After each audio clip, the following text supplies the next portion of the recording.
Bonjour, je suis Cécile de cecilebooks.fr. Il y a quelques jours, je discutais avec une personne qui écrit des romans et on sentait quand elle parlait de ses romans que cette personne vraiment avait la passion pour l'écriture, ses yeux pétillaient quand elle a parlé.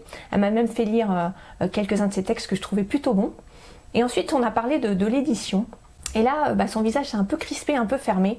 La lueur qu'elle avait dans ses yeux, la flamme de la passion, était plutôt, maintenant, quand on parlait d'édition, une flaminette, plutôt une lueur d'espoir, parce qu'elle avait commencé à envoyer son manuscrit à plusieurs maisons d'édition. Alors, elle avait fait les choses très très bien, hein. Elle avait suivi les recommandations des maisons d'édition en question, toutes les spécificités, on va dire, logistiques, techniques, pour que le manuscrit corresponde à ce que souhaite l'éditeur.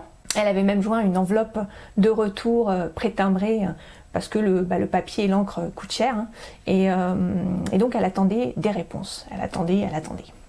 Alors peut-être que vous êtes dans le même cas que cette personne, c'est-à-dire que vous avez envoyé également votre manuscrit à des maisons d'édition. Vous espérez que ce manuscrit sera lu déjà, sera lu par les personnes qui font partie de cette maison d'édition, ou peut-être la poignée de personnes, ou peut-être la seule personne qui lit les textes.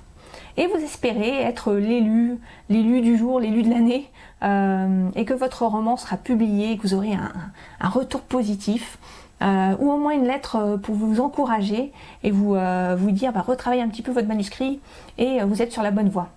Alors si je vous parle de ce sujet, vous l'aurez certainement compris, c'est que c'est pas la voie que j'ai choisie pour publier mon futur livre. J'ai choisi l'auto-édition. Mon livre n'est aujourd'hui pas finalisé, loin de là. Mais si je veux en parler dès aujourd'hui, c'est parce que j'ai envie de partager mon opinion sur le sujet.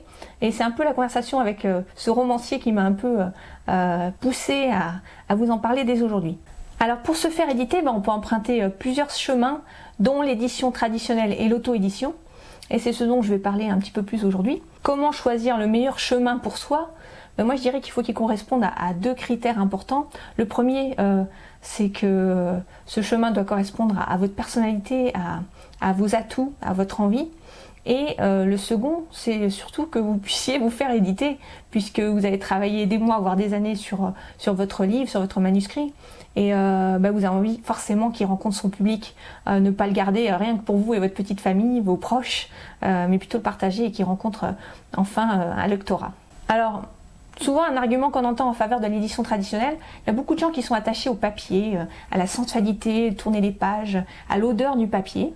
Alors, je respecte ça tout à fait. Hein. Un autre argument que les gens avancent souvent en faveur de l'édition traditionnelle, c'est tout le marketing, l'accompagnement, la promotion autour d'un livre, toute la filière commerciale qui est mise à disposition également, les librairies, etc. Et qui permet d'avoir une visibilité plus large que l'auto-édition. Alors à moins d'être déjà un auteur de best-seller reconnu, je pense pas que vous puissiez, même en tant qu'auteur connu, vous passer de faire vous-même une partie du marketing et la promotion d'un livre. D'ailleurs, la plupart des auteurs connus font des signatures dans les librairies auprès de leur lectorat, leurs fans. Ils font des interviews télé, radio, ils font de la parution presse, ils ont leur blog, leur site internet, etc.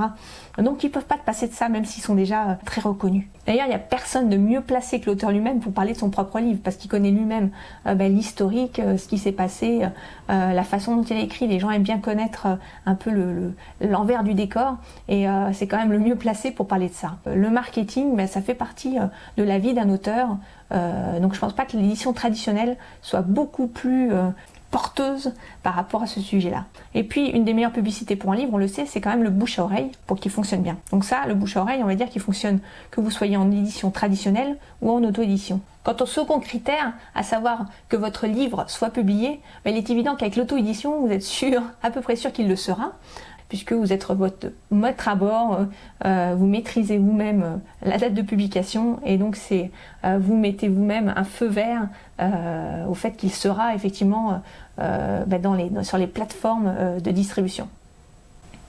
Alors si j'ai choisi de m'orienter vers l'auto-édition, c'est essentiellement pour deux raisons. La première, c'est que le principe même de dépendre d'une personne pour savoir si mon livre paraîtra ou non me gêne. Moi j'ai passé du temps, j'ai envie que mon livre soit publié.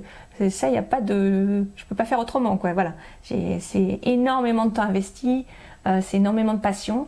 et je veux pas être stoppée parce que quelqu'un va à un moment soit ne pas lire mon texte ou soit ne pas l'accepter parce qu'il correspond pas au lectorat de cette maison. Ensuite, je trouve que les rapports sont quand même très déséquilibrés. On n'a aucun contrôle, aucun pouvoir, alors qu'on est nous-mêmes auteurs de ce livre, donc c'est quand même très dommage. Alors vous allez peut-être me dire, oui, mais si on a du talent, il n'y a pas de raison de ne pas être publié, etc. Ouais, alors permettez-moi quand même d'en douter, parce qu'il y a énormément d'auteurs qui ont mis beaucoup de temps à se faire publier, qui sont aujourd'hui quand même connus, mais effectivement il y en a beaucoup, je pense, qui attendent derrière la porte et qui ont quand même du talent. Donc on est sûr de rien avec l'édition traditionnelle, ça c'est une certitude. Pourtant je suis persuadée qu'il y a un public pour tout type de livres. Et ce public-là, il faut simplement aller à sa rencontre. Et si c'est pas via une maison d'édition traditionnelle, il faut aller chercher. Donc la deuxième raison pour laquelle je choisis l'auto-édition, c'est que j'aime les challenges, les défis, et que j'aime aussi le marketing. C'est un peu un pari, là, je fais devant vous, mais j'ai envie que ce livre, quand il sortira, il rencontre son public. Et ça prendra le temps qu'il faudra, mais j'essaierai de le faire connaître au mieux et de le partager avec le maximum de personnes possible. Voilà, donc j'espère que cette vidéo est utile pour vous. Dites-moi sous cette vidéo dans les commentaires quelles sont les difficultés aujourd'hui que vous rencontrez peut-être pour vous faire publier. Et je vous dis à très bientôt sur ceciliebooks.fr. Ciao!